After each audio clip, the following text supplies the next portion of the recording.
no, we don't have any plan to go to US. BYD executives said the Shark is only available in Mexico. The concept of electric trucks normally evokes the notion of a Tesla Cybertruck or a Ford F-150 Lightning. These two models really are at the pinnacle of electric truck technology, but they do come with a price that many cannot reasonably afford. Now imagine there is a Chinese alternative to these, an electric pickup truck that can be bought for fractions of the price. Yeah, you heard that right. The vehicle can be had for a mere $8,000. So what exactly do you get in an $8,000 electric truck? Let's start by looking at its design, a sleek, rugged build that balances style with serious utility. This truck is more than just a budget option. It's built to deliver performance and practicality. The all-new $8,000 EV pickup truck from China. The Chinese truck costs $8,000 with a sleek, modern design that effortlessly merges functionality with fashion. Yet it is robust.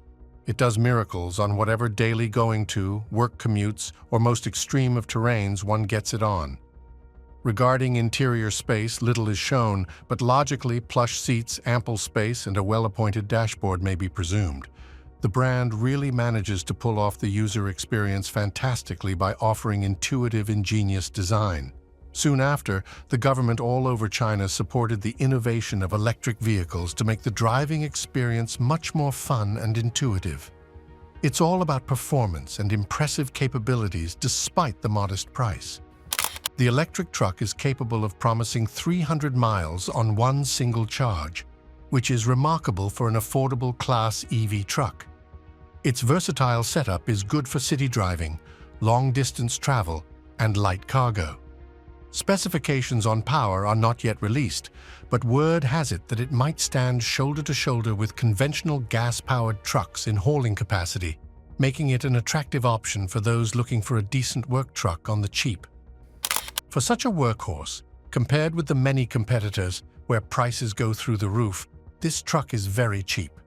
It is supposed to provide an easily accessible entry into electric vehicle technology for all those enthusiasts who would want to enjoy EV benefits without stressing their pockets. The world is moving toward reducing carbon emissions. Definitely, this electric pickup at an affordable price will draw attention and raise curiosity about eco-friendly transportation options.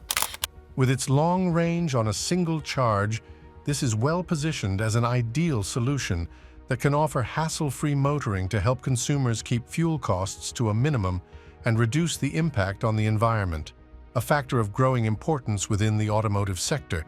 But who's behind this groundbreaking truck that's set to change the game? Let's meet the masterminds driving this innovation and discover how their vision could reshape the future of electric trucks worldwide. The masterminds behind this incredible truck. BYD is an innovative Chinese automaker known for thinking well ahead of its time. And now, the company has just announced a rather ambitious new project, an $8,000 electric pickup truck.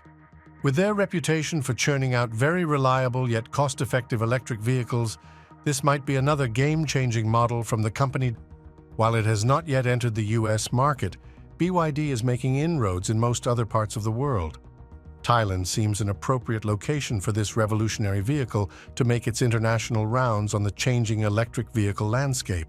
This will be a game-changing truck that promises to break into pickup truck territory and give buyers an even greener and more budget-friendly option. Its remarkable performance puts it in the league of several much more expensive competitors and could democratize access to electric vehicles in markets where it has been unreachable thus far.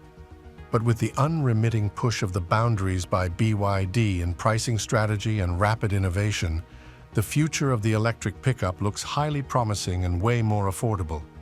Certainly, it will be interesting to observe how the industry is going to respond to such a game-changing vehicles. However, this $8,000 electric pickup truck hailing from China has indeed marked an inflection point in the electric vehicle market, marrying functionality, design, and performance at an unprecedented price. And with the world of electric pickups, BYD is leading the charge toward a sea change. Market impact of the new $8,000 EV pickup truck. An electric pickup truck that will sell for $8,000 promising to change the face of the EV market, all the more so in the truck class, thanks to unbeatable pricing. The new vehicle is ready to take on combat, not only with conventional gasoline-powered trucks, but also with top-tier electric rivals, the Ford F-150 Lightning and Tesla's Cybertruck. What makes this truck so groundbreaking is its incredible blend of affordability and performance, which may attract a wider swath of drivers than typical electric pickups. Probably the most significant impact we're going to witness is the price revolution. The price tag, however, is rather crucial for many, especially small business owners and those whose daily routines heavily rely on pickup trucks. Electric trucks entering the market come with a substantial price tag. And when considering some rivals, the F-150 Lightning and the Cybertruck, costs are pumped up to tens of thousands above this newcomer, priced at just $8,000. This Chinese EV pickup surely takes a vital jab at the electric competition and cements itself as more economically friendly compared with most gasoline-powered trucks available today. This truck could mean a wider movement into electric vehicle adoption, especially in emerging markets, with pickups bearing crucial tasks and the hauling of goods. This truck promises to completely rewrite the book on electric vehicles worldwide, particularly regarding performance and utility. But besides the advantage this has in price, word on the street says this ride will return about 300 miles on one charge, which is somewhat good for normal driving. That's good for those people who don't like range anxiety associated with affordable electric vehicles. While we wait for detailed information on the power and towing capacity, if it holds its own or even outperforms traditional models in a few areas, it could be the factor to make major players change their game. Giants like Ford and Tesla would find themselves needing to scramble and pace up innovation, or at least offer more affordable variants or additional features to back up their premium pricing. Another grave impact this electric pickup may ensure is a shift to environmental sustainability in those states whose roads are conquered by gasoline-powered trucks.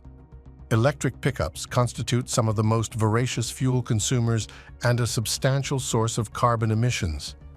A new option for even the most ecologically conscious customers might radically increase the trend toward green alternatives, especially in countries behind the curve in electric vehicle adoption. Moreover, China's ambitions regarding carbon emissions and air pollution also align with its drive for electric mobility.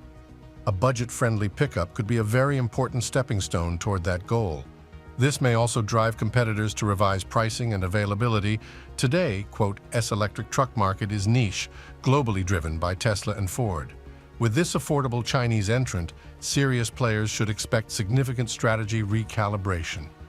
Automakers might want to go back to the drawing board as they design the next generation of trucks and fine-tune their production processes.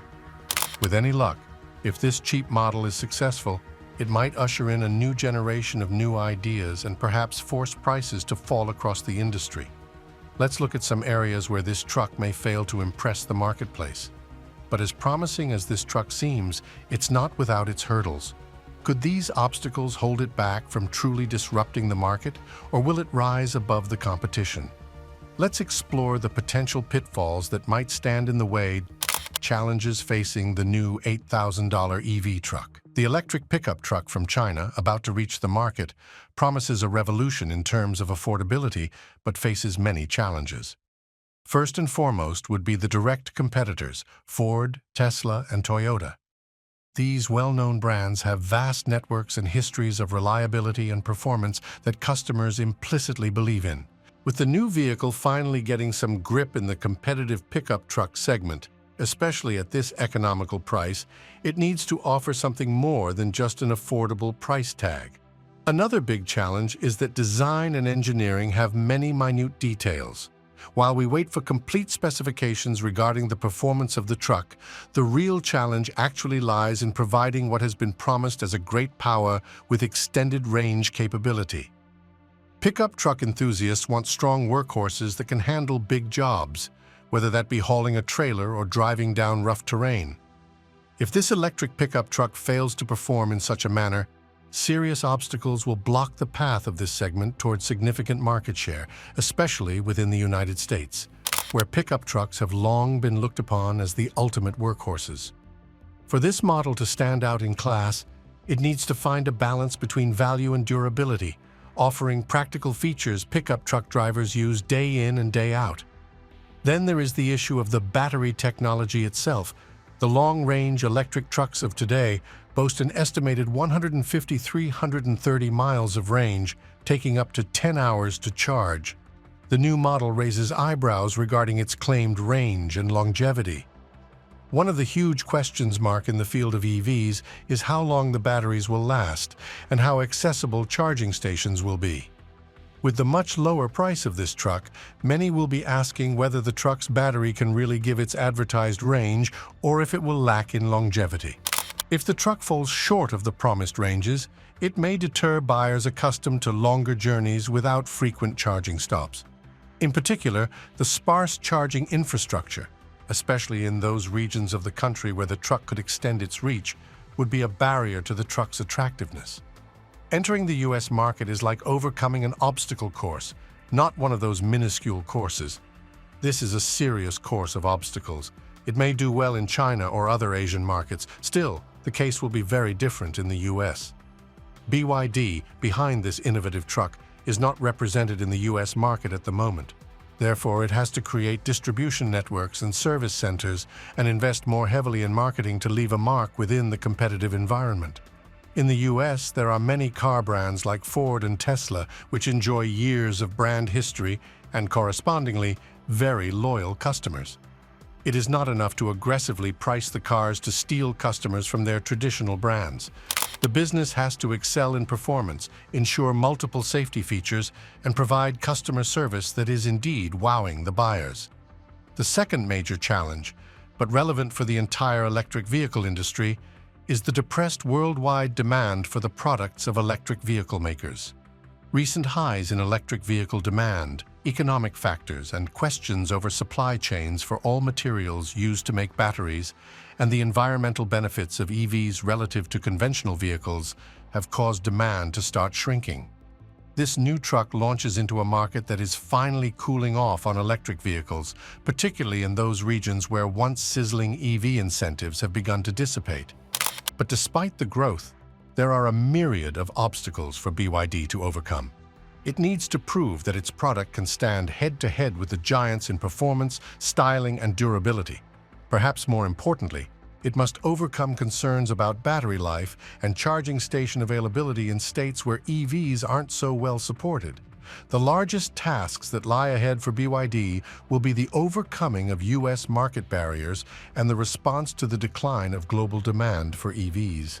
However, if the truck is truly able to deliver what it promises, it will most definitely change the automotive industry in a very big way. Need for government support and future projection. Strong governmental support through financial incentives and tax breaks will help an electric pickup truck ready to take over world markets from this perspective.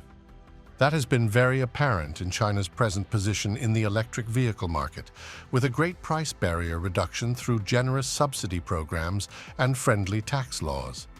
If the government further promotes EV manufacturing with friendly legislation, then Chinese manufacturers will have a clear competitive advantage over international competitors in terms of price and access.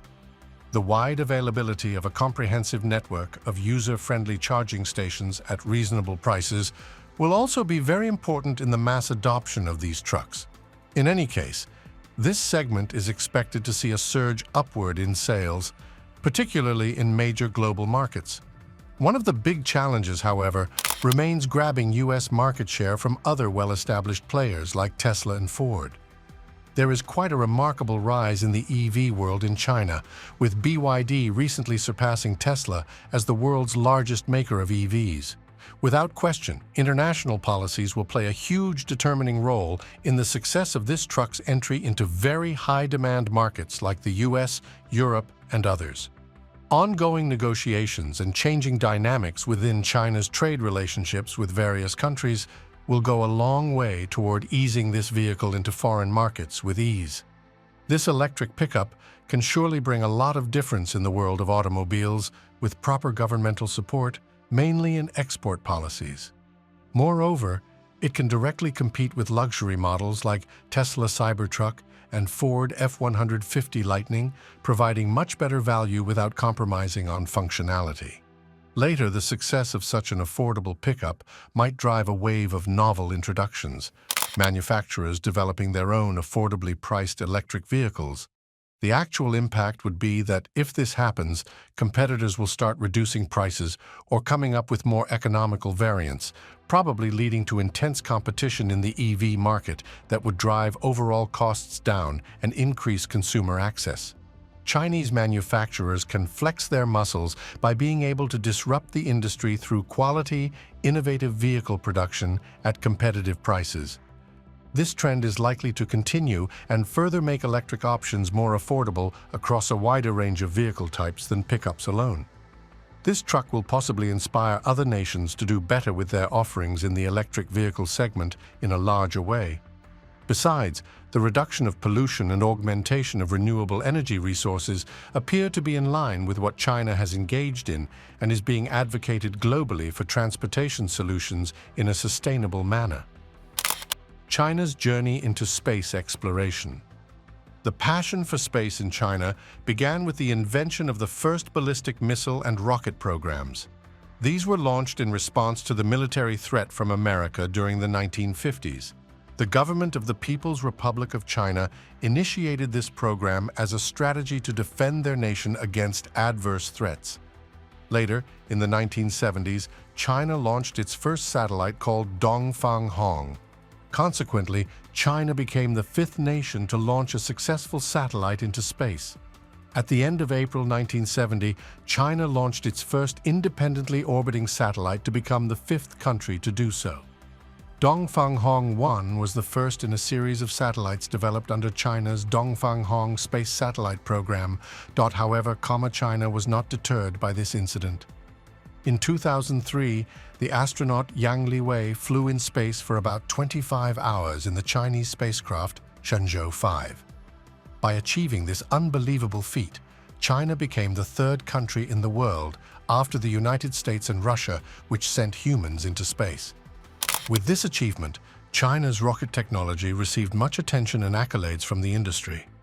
The next year, China moved further to observe and research extraterrestrial organisms.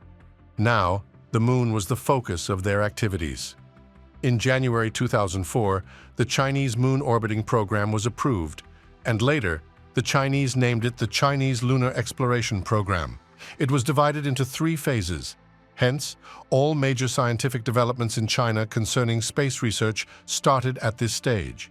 This research went all the way until 2007, when China launched its first moon orbiter Chang'e-1 to the moon.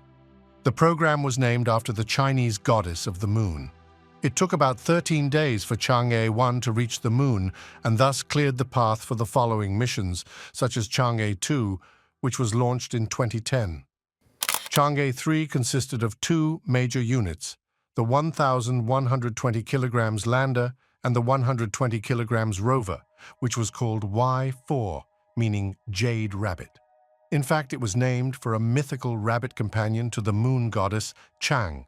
It landed in the Mare Imbrium region of the moon's northern hemisphere on December 14, 2013. China became the third country that was able to land a probe on the moon after the Soviet Union and the United States. The Chang'e-3 was also the first probe to have performed a controlled landing on the moon since the Soviet Lunar 24 lander in 1976. In 1976, the Soviet Union's last moon mission was a robotic sample return, Lunar 24. It would be until 2018 that the Chinese program of exploration of the moon with Chang'e 4 continued. This was the very first spacecraft to ever make a touchdown on the far side of the moon. Whereas all others put into space have taken about 5 days to get to the moon, the Chang'e 4 took just as long. The landing site was located within the von Karman crater in the South Pole, Aitken Basin.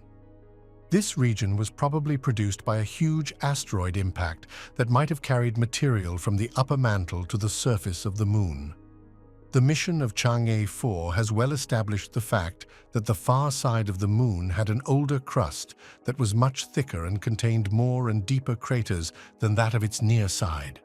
The near side has large dark plains called Maria, created by ancient flows of lava. The observation of Chang'e 4 had a lot of useful data on just what caused the differences between the far side and the near side. For many of those findings, one could learn extensively about geological processes in shaping the surface of the Moon. Chang'e 5 was the next mission in the lunar exploration odyssey of China that took place in November 2020. The aim was to get samples from the Moon on scientific grounds. It succeeded in retrieving moon rocks, thus making China the third country in the world after the United States and the Soviet Union that managed to retrieve samples from the Moon. The samples returned by Chang'e 5 led to many controversies among scientists and created a wide scope of research over the specimens retrieved. In the 1970s, the Apollo missions brought back hundreds of kilograms of lunar material, providing invaluable insights into the Moon's ancient history. But Chang'e 5's samples offer something different. Let's dive into the potential revelations and controversies stirred by these unique specimens. The significance of the lunar samples. In the 1970s, manned Apollo missions brought back around 382 kilograms of extraterrestrial rock samples, grains, and dust from 6 different lunar surface exploration sites. The samples were shared for scientific study and provided proof that the Moon indeed formed approximately 4.4 billion years ago. Rather unexpectedly, conclusions have been drawn that the Moon is thought to have formed from debris left over after a Mars-sized body belted Earth. Specifically, until the Soviet Union's Lunar 24 expedition, which occurred in 1976, no other spacecraft had returned with samples of the Moon except recently for China's Chang'e 5 mission. Chang'e 5 had completed this task with a similar architectural design to NASA's Apollo missions. Its spacecraft consisted of a service module, a lander, an ascent vehicle, and an Earth return module. While circling the Moon, the lander and the ascent module descended onto the lunar surface, but the service module and the Earth return module remained in orbit. The lander collected about 1.7 kilograms of samples by means of a scoop that can retrieve samples from as deep as 2 meters under the ground. Chang'e 5's lander also carried 3 scientific payloads: a suite of cameras for documentation of the landing site, ground-penetrating radar to map subsurface structures, and a spectrometer for analysis of mineralogical composition at the landing site. These will help scientists determine water content in the lunar regolith and compare their readings with samples studied on Earth. Powered only by solar power, Chang'e 5 touched down during the lunar morning and launched its ascent vehicle back into orbit before nightfall some 14 Earth days later. The ascent vehicle communicated with the service module and transferred samples into an Earth return capsule. The service module released the ascent vehicle and left lunar orbit for Earth, releasing the Earth return capsule shortly before arrival. Return vehicles from the Moon are also returning much faster than those returning from LEO, about 11 kilometers per s versus 8 km/s. While human-rated vehicles like NASA's Apollo capsule relied exclusively on robust heat shielding, Chang'e 5 conducted a skip-RE entry, bouncing off the atmosphere once to decelerate before touching down in Inner Mongolia. The same place was used as a landing site for returning China's Chang'e 6 spacecraft after it had deposited its lunar samples on Earth. Chang'e 5 flew onward to the Sun, Earth Lagrange Point 1, where the gravitational balance between Earth and the Sun enables spacecraft to stay steadily for extended periods of time. It is a very advantageous location for solar observation. Chang'e 5 conducted technological tests that can be useful in engineers' planning of future missions there. It then went back from the Lagrange point to the Moon, going into a fuel-efficient, distant retrograde orbit, testing technologies that might be used on future Chinese expeditions to the Moon. Following its launch into space in November 2020, Chang'e 5 landed on the Moon on the 1st of December and returned about 1.7 kilograms of lunar rocks and dust to Earth from Oceanus Procellarum, which is the largest dark region at the western extremity of the Moon. Chinese spacecraft heading for the Moon will return to Earth in the near future with fresh samples of lunar rocks and debris. These samples were estimated to be about 2 billion years old, thus they form the youngest lunar specimens ever retrieved. In the Beijing Research Institute of Uranium Geology, scientists found a new lunar mineral, change site, which was the sixth lunar mineral identified on the Moon. Further studies showed that craters on the Moon formed from asteroid impacts and have not changed since the Moon has no atmosphere or geological events that could modify them. A new mineral found in the samples brought back from the Moon gave further insight into the violent history of Earth's companion. The new mineral, which is named regolith, was formed under the extreme conditions of the impact of an asteroid on the surface. Scientists claimed that this could be related to change site formation, but that is not all there is to it. The Chang'e 5 mission returned with samples containing a mixture of two previously identified silica minerals, citronite and stishovite. They likely came from the Aristarchus crater, whose ejecta fanned out across the Oceanus Procellarum region. This was then explored by the Chinese spacecraft. This find within the field of lunar mineralogy was important enough to merit naming the new substance change site. It was found within the returned rock and dust samples from the Moon through the Chang'e 5 mission. Such a finding has helped build up significantly new facts on the history of the Moon. Further investigations on samples brought back by Chang'e 5 eventually solved many of those open questions. Chinese researchers who studied the samples announced that about 280 million years ago, a falling asteroid or comet struck the Moon's surface, generating pressures of around 400,000 atmospheres in a matter of seconds. The effect was that some soils were compressed into a peculiar form of silicon dioxide called citronite. This represented a groundbreaking discovery, given that this finding ran against all the previous data from the US Apollo and Soviet Luna missions. The mineral most likely has been produced in the Arawa crater and ejected northward to the Chang'e 5 sampling site. Citronite is one of the densest and hardest forms of silica found in nature. It probably originated under high pressure and high temperature conditions. For the first time, research showed that citronite would only be found in Martian meteorites, and in terms of chemical composition, in quartz. Since, although citronite may form at an impact, extreme heat would make it unstable with possible retrograde transformation into other polymorphs. The mere presence is hard for scientists to explain. This, however, led researchers to think that lunar formation processes must have been different from those in the laboratory. One such theory postulates that the Moon was formed around 4.5 billion years ago from a collision between Earth and another early planet. Debris from this collision started orbiting Earth and then collected to form the Moon as we know it today. Citronite did not form directly from its most common stable form, quartz, but through an intermediate form such as alpha cristobalite. This further led to the formation of another mineral, sovite, present in the samples and hence distinct. One of the fascinating facts presented regarding the formation of these minerals is the dominance of volcanic rock, also known as basalts, on the landing site of Chang'e 5. This enforces the controversy that the rarely occurring materials of silica are not native, but rather relocated from nearby places based on the pressure and timescales required for the formation of citronite. Data from previous missions to the Moon indicated 4 candidate craters as the source, of which Aristarchus was recognized as the youngest and hence most likely originator. The studies showed that the crater had to be young enough so that it was not buried afterwards by lava flows. Even this explanation did not satisfy the scientists. They turned to investigating the basalts in the Chang'e 5 samples in search of more detailed information on this lunar mineral's formation. While studying basalts, they began to find clues related to the Moon's later evolution. They assumed that other unique mineral change sites might hide information among those detected in the returned samples. Change site was rich in mineral elements, including phosphorus, titanium, and rare earth elements, which indicated its late-stage crystallization of basalts. Preliminary work on the determination of the age of these Oceanus Procellarum basalt lava samples was conducted, and the Chinese Academy of Geological Sciences played a leading role.